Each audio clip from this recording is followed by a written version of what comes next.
Yuvanaplarimiz ham narxlari oshib ketdi mana, kamayib ketganligi uchun. Eng full narxi hozirgi kunda 22.800-23 mingga chiqib ketgan bir paytda akalar. Xitoydan probeglik full pozitsiyadagi yuvanaplar olib kelib qo'ydik. Qarshimizda mana shu yuvanaplar turibdi. Bu tomonda ham, nari yoqda ham mana mokrisi ham bor. Ikkita.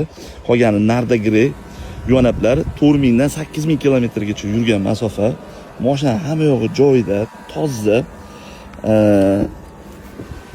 Narxlarga keladigan bo'lsak, anchagina arzon. Ya'ni 4000, 5000, 8000 yurgan elektromobil bu yurgan hisoblanmaydi. Yangi turgan hisoblanadi.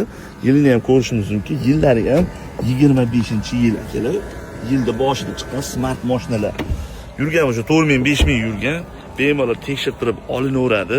Narxiga keladigan bo'lsak, 21 mingdan boshlanadi. Kilometr ko'proqlariga sal tushirib beriladi. Agar shu mashinaga qiziqsalaring, bemalol pastki raqamlarga aloqaga chiqib xarid qilishingiz mumkin. Telefon qilsalaring, mashinani ko'rsatamiz. O'zlaringizga yoqqanini tanlab olib ketaverasizlar. Pulni ham mana shu yerda gaplashamiz.